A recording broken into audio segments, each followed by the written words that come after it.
dead eyes stared sightlessly up at the rough-hewn pine planks. Death's cold grip held him fast, a shroud of unliving clay. A twitch in his eyelids. Stillness. Then another twitch. He blinked. Darkness. Nothing but darkness. His eyes flooded with tears as pain seared throughout his chest. Desperate for air, he gasped. A rush of fetid air filling his lungs. Bile rose in his throat, a gagging spasm erupting into his mouth. His body convulsed. The numbing potion's effects were finally wearing off. The stench of shit, soiled cloth, and alchemics filled his senses, and his muscles screamed in agony, each twitch a searing knife.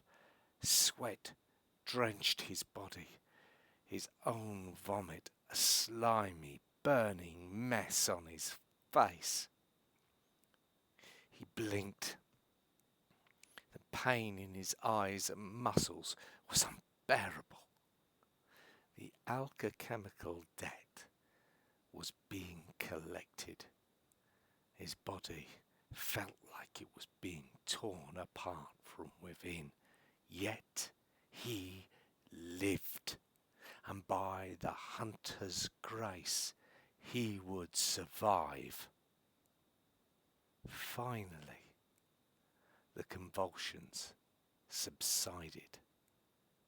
He lay there, breathing raggedly, shivering as warmth chased out the cold of death.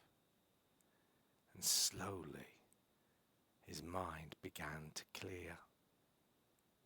His limbs were heavy, but he could move. He pushed against the coffin lid, but he didn't budge. Slumping back, he paused and rested and tried again. No give whatsoever in the lid. Oh, you utter idiot! You're supposed to leave the bloody lid off, not nail me in.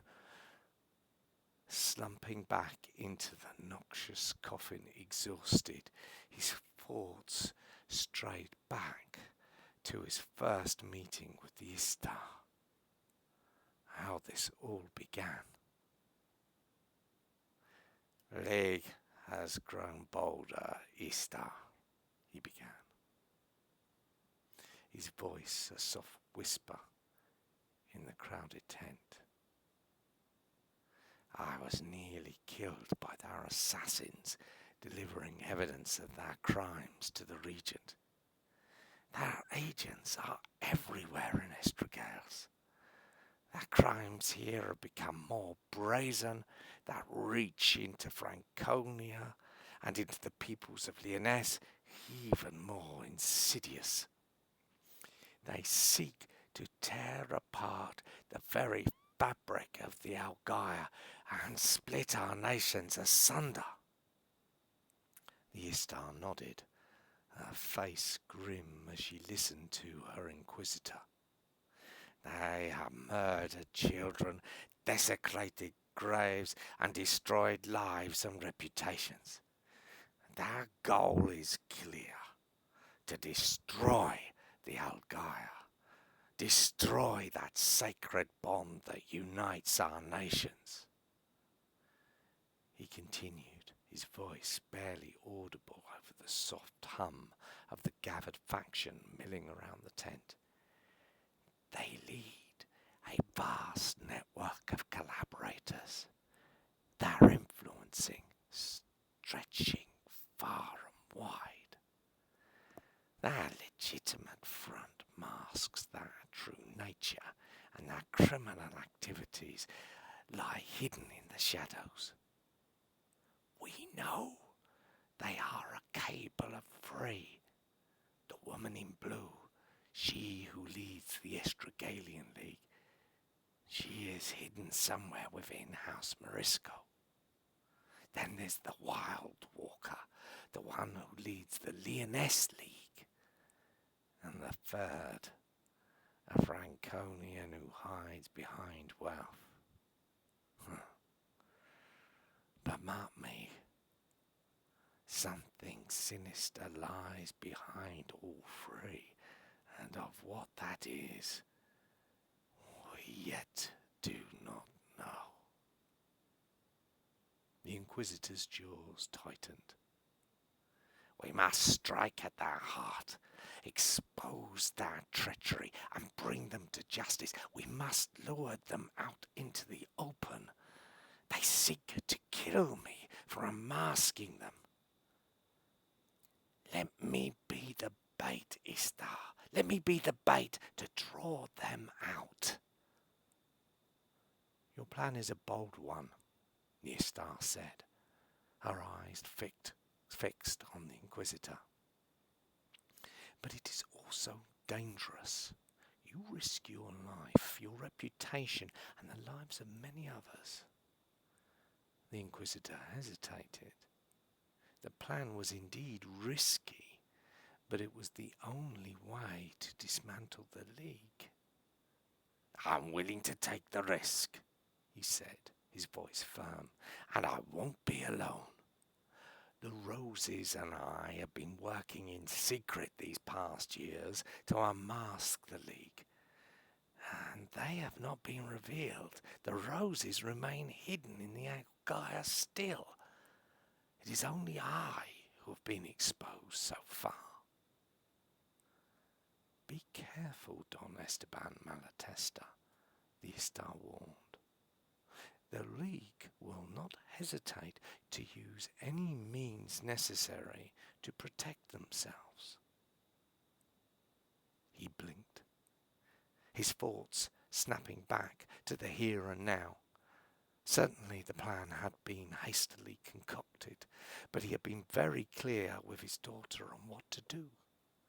Surely the plan could not have failed so badly as to entomb him to die ignominiously suffocating in his own damned coffin. He raised his feet and kicked hard against the lid, kicked and kicked again. A slight give. He panted, exhausted by the effort. The plan he had made with the Istar and the Roses was simple enough to start with. He would be bait, and he would be exposed enough to lure the League assassin out from the shadows to strike. The all-heal loaned by the Magi would be enough to give him a chance to survive the assassin's blade.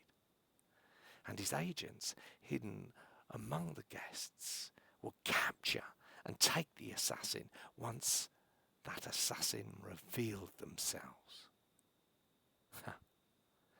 From the assassin's capture, vital intelligence to bring down the League will be gained, as well as evidence enough to turn all of Estrogale's nobility against the League, for they could not, would not, countenance the direct and blatant murder of one of their own.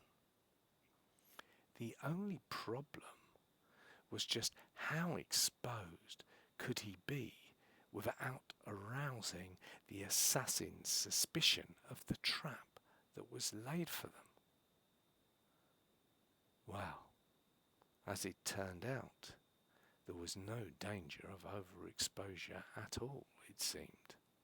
3 companies of mercenaries for crew and bodyguards, and the vigilance of the Algaia meant no assassination attempt manifested.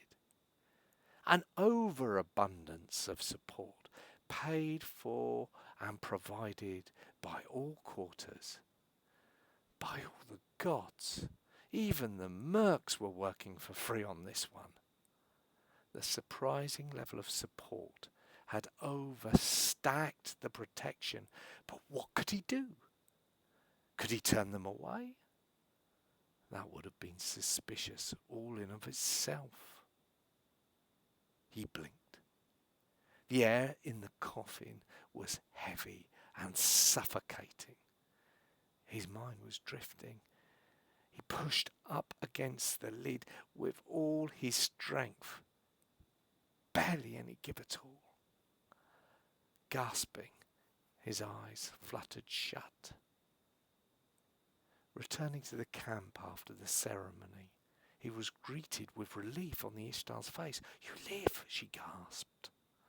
She told him then that her seer sight had shown her from afar that 10 assassins had stalked that wedding ceremony, but none could breach the protections and security provided by the mercenaries, by the Verkruven, and by the Algaia. He remembered the chill at hearing that number. 10 assassins? That was a number of unheard of viciousness, even from the League.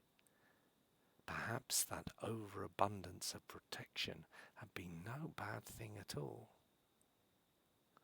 As the wedding reception progressed, the guards and mercenaries started to drift away. But all he could think of was 10.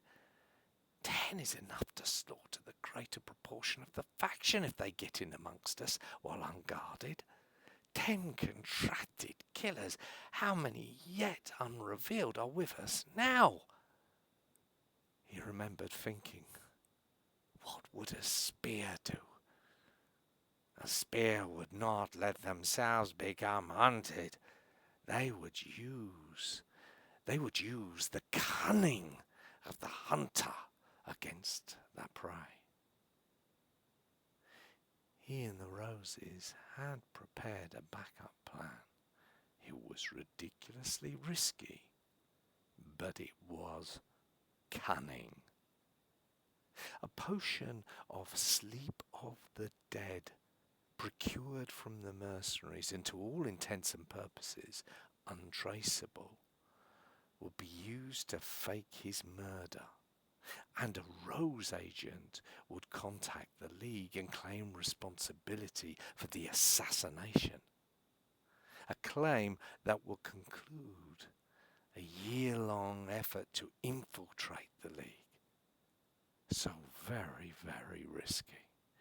If the League got the slightest suspicion that his death was not as it seems, the agent, and perhaps all the Roses, would be as good as dead. But what choice was there? The League would strike at him anyway. It's just a matter of time. And who would they slaughter to get to him? How many of the family would die needlessly? It didn't bear thinking about. Better then to be seen to die. His daughter can make her heart of stone if she needed to. And his friends, his people, his allies, oh yes, they would mourn, but they would also rage. And rage against the League. He could do this, but he would need one more thing.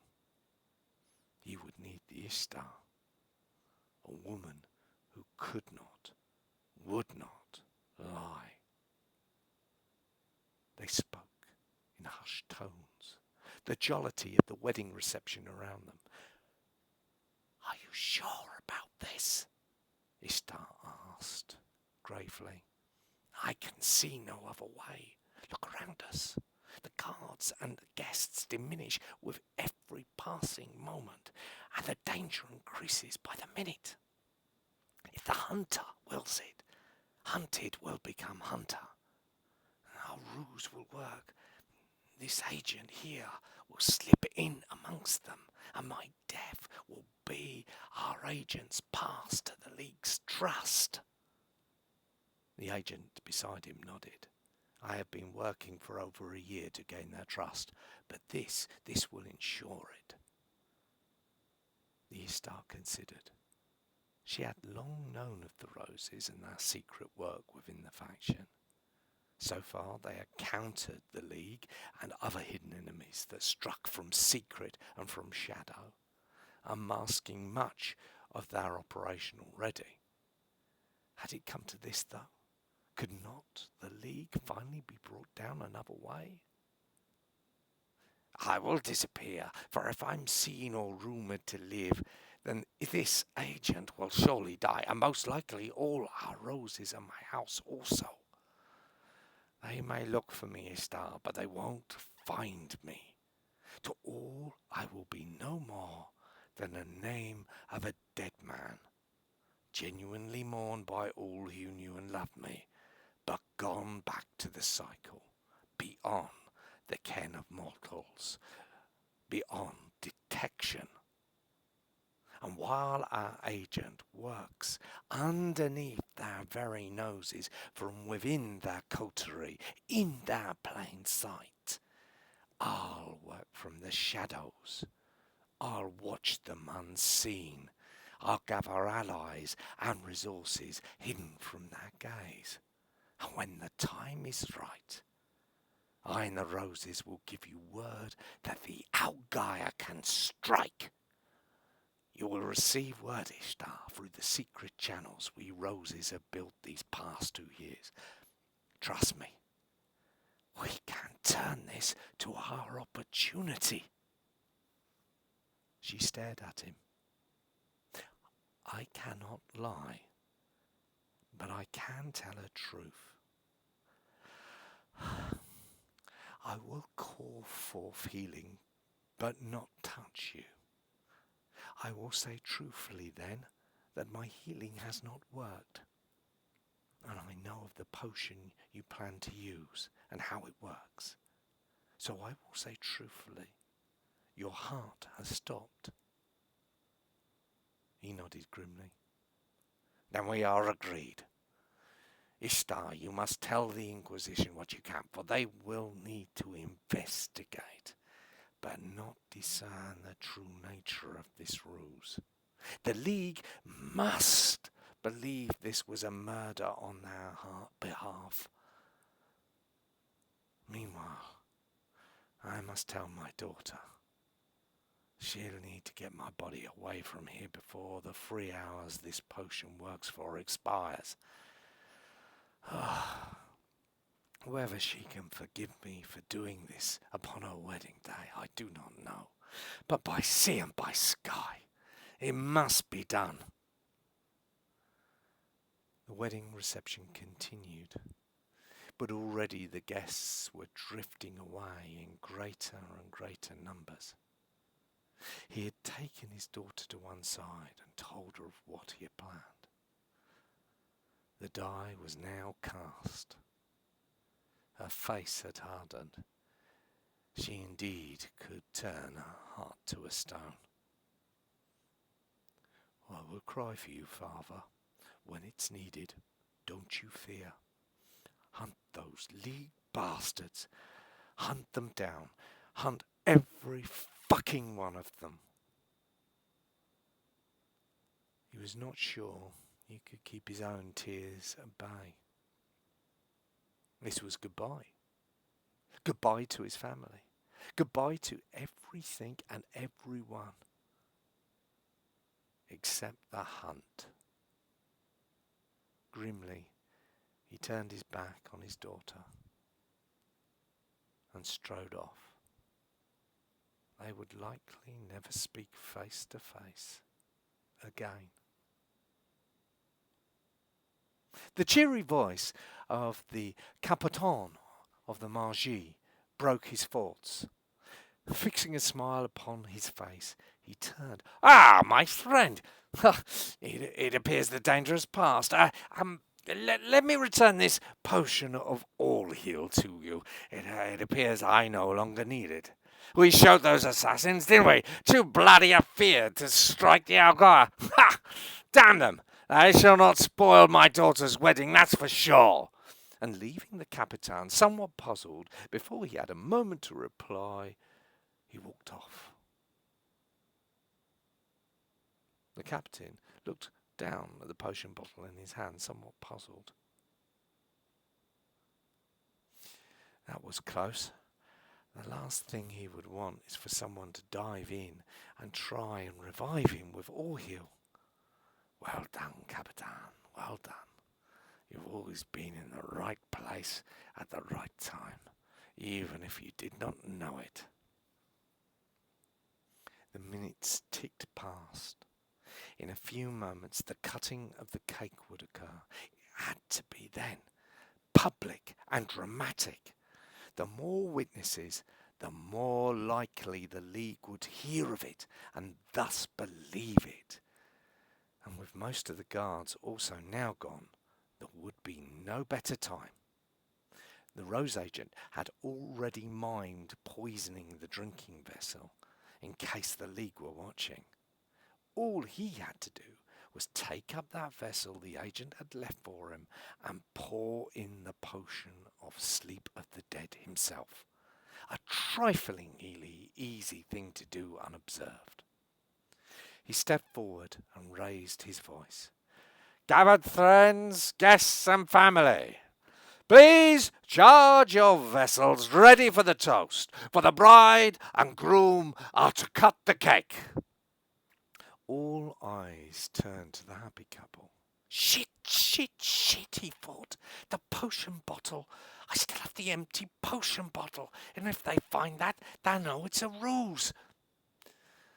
A toast to the happy couple, he bellowed, raising his goblet to the sky, or slapping his heart as he did so, thus breaking the glass of the potion bottle in his trouser pocket.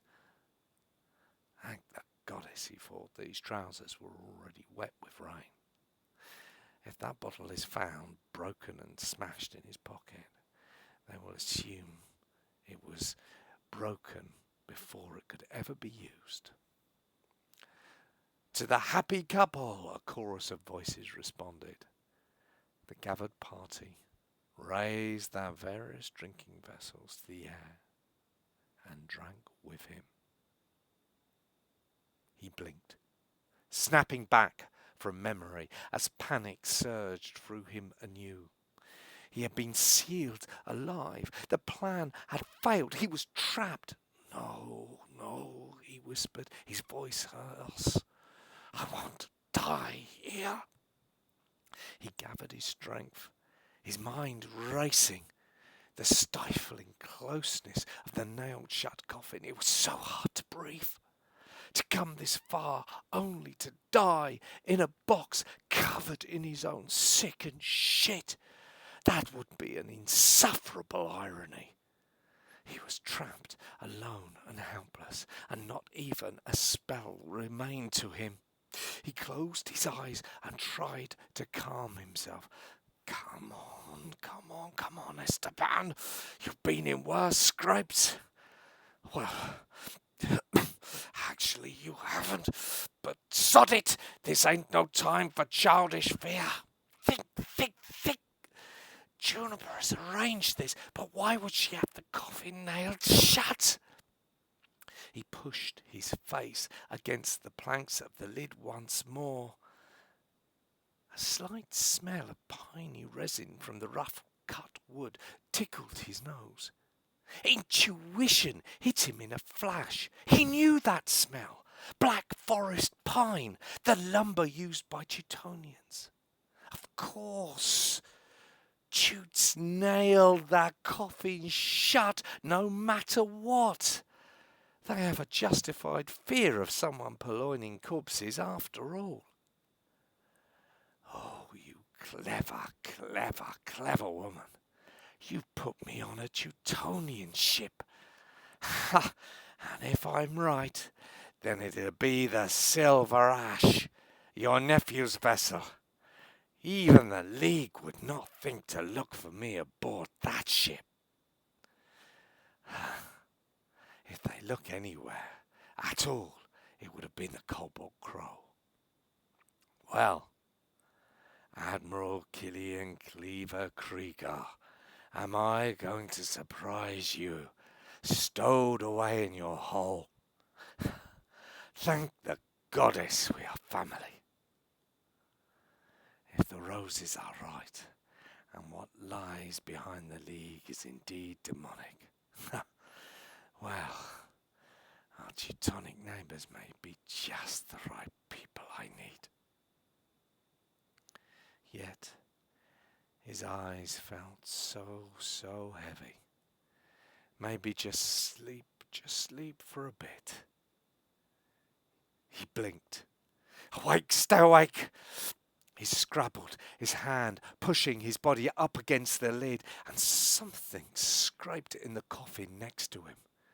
He stretched his fingers, cold, hard and sharp. A knife! She had left him a knife! Slowly, and with great awkwardness, he began to prise the lid from its nails. The salty air of the ship's hold flooded in, and he breathed